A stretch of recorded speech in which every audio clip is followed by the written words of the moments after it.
parquet de Conakry passe à la vitesse supérieure contre Alpha Condé et certains de ses lieutenants. Après donc l'annonce des poursuites, cette fois, c'est un pôle d'enquêteurs qui est mis en place. Un pôle d'enquêteurs composé de 16 gendarmes et policiers. Oui, avant de passer à ça, j'aimerais rapidement souligner comment dirais-je, à l'école que Vigneloy a bien, enfin Corboya a bel et bien insulté. Oui. Il y a beaucoup d'injures qu'il a effectuées sur sa page. Oui, il y a des captures qui existent. Voilà, multiples publications. Merci. Maintenant, parce que personnellement, je l'avais pas vu. Ouais. Concernant le cas Alpha Condé, oui, c'est une suite logique, on va dire, de la procédure qui a été annoncée déjà par Charles Wright lui-même et de l'information judiciaire qui a été ouverte par le tribunal de première instance de Dixine.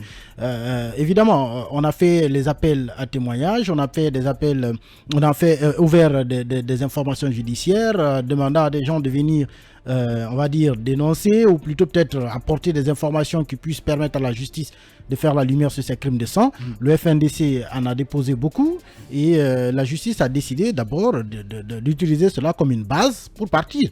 Et aujourd'hui, évidemment, quand on décide d'ouvrir ce dossier, il faut bien mettre en place un pôle d'enquête pour que justement ce qui est aujourd'hui à la disposition de la justice, qui n'est en réalité que de la dénonciation, parce qu'en fait ce sont des individus qui apportent des éléments ou qui apportent des informations. Maintenant, le pôle d'enquêteurs qui vient d'être mis en place, justement, ce sera à lui de corroborer les faits, de peut-être rencontrer les victimes, de voir est-ce que ce qui a été apporté au parquet général est vérifiable sur le terrain, de voir quel est le niveau de responsabilité des uns et des autres. Et c'est ce pôle d'enquête justement qui va permettre de décanter la situation, savoir, comme ça a été le cas avec le dossier du 28 septembre, qui pourrait être inculpé, qui devrait être normalement mis de côté, parce que beaucoup de personnes ont été citées, bien que parfois on se pose des questions sur comment est-ce que des gens comme ça peuvent être accusés de faits aussi graves que des crimes de sang. Oui, c'est finalement ce pôle d'enquête qui va permettre donc de faire la lumière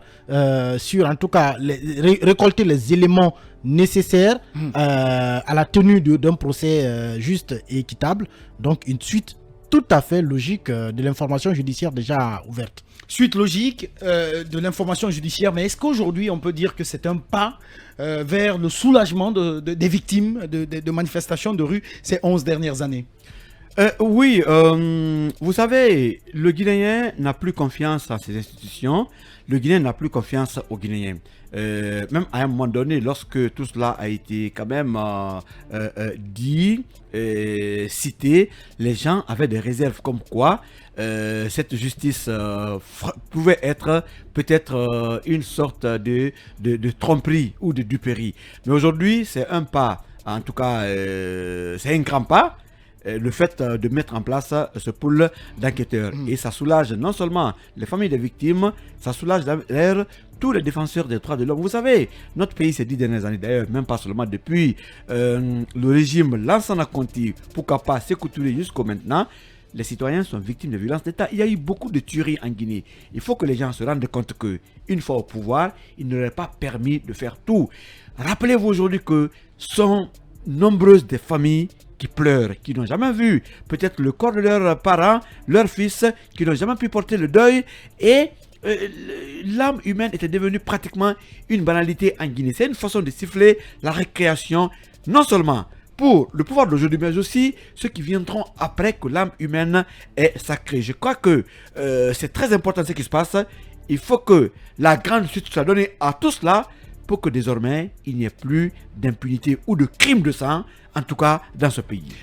Emmanuel, est-ce que aujourd'hui, finalement, si ces enquêteurs arrivent à inculper, ou les preuves réunies amènent à inculper Alpha Condé, est-ce que finalement le président déchu le 5 septembre devrait donc rester en Guinée?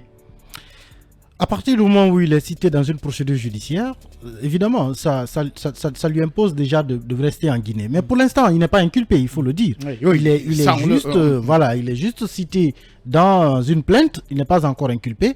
Quand il sera inculpé, même l'inculpation, je crois, ne déterminera pas forcément le fait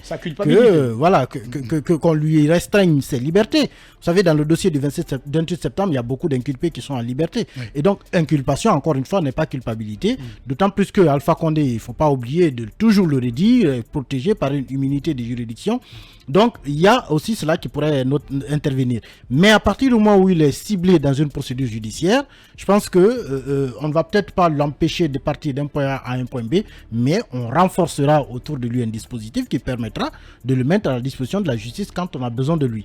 D'autant plus que ce sont des faits extrêmement graves, des faits qui portent quand même sur des tueries, sur beaucoup de meurtres, beaucoup de blessés, des dégâts matériels. Le dossier est suffisamment costaud pour que même pas seulement Alpha Condé, toutes les personnes qui sont citées puissent peut-être avoir, dans la mesure du possible, une certaine restriction de liberté pour la tenue en tout cas du procès. Dans un court instant, notre invité dans Bâton rompu, Bahouri, président du parti UDRG, sera avec nous pour le décryptage de toute l'actualité politique de la Guinée ces derniers jours et même aujourd'hui. Mais Ibrahima Sori Lincoln Souma, Alpha, oui, protégé par une immunité d'un côté, mais de l'autre, outre la saisie conservatoire des avoirs ou des biens des 26 autres de ses compagnons ou des 26 autres personnes concernées par cette procédure, est-ce qu'aujourd'hui, il faut craindre une chasse aux sorcières?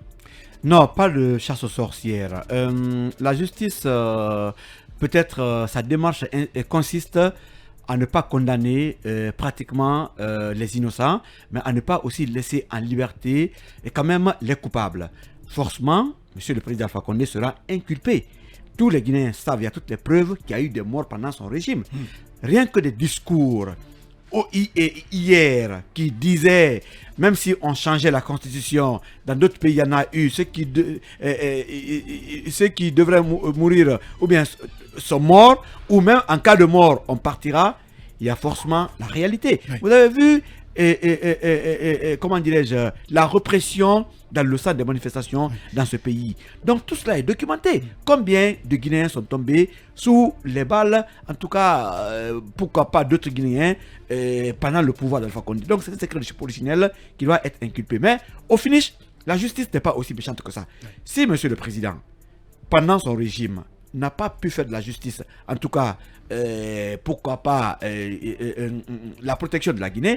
Aujourd'hui, nous savons qu'autour de lui, si vous prenez des gens comme Bafoué, d'autres responsables qui menaçaient et qui sur le terrain, il y avait des morts, ils doivent être jugés. Mais la différence est que Alpha Condé peut avoir la chance de s'en sortir.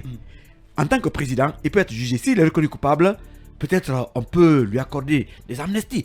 Mais forcément, reconnaissons que il y a eu assez de tueries et ces gens-là doivent répondre puisque les familles des victimes et d'autres Guinéens n'auront la protection que ça.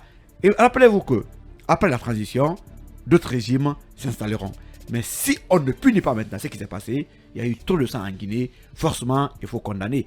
Mais moi je pense que Alpha Condé est vieux et il est déjà suffisamment sanctionné pour les fautes commises par son pouvoir, puisque quand on vous enlève... Non, laissez-moi terminer. Quand c'est la première fois en Guinée qu'un président soit renversé vivant, en tout cas, ça vous le savez très bien. Il est en train de voir ce qui s'est passé. Il est en train aujourd'hui de voir le film de sa gouvernance. Ça déjà c'est une sanction, il n'est pas mort. Donc cela est beaucoup, même s'il est condamné, on peut trouver un moins, lui en tant que vieux, quand même de le soutirer, le garder quelque part, mais les autres zélés qui étaient autour de lui doivent aussi répondre puisqu'ils ont protégé leurs enfants en tuant les enfants des autres. Ibrahima Sori Lincoln Souma qui ne fait point de cadeau à l'ancien régime, renversé le 5 septembre. De ce pas, on s'achemine directement ou on ouvre les portes d'A Bâton rompu.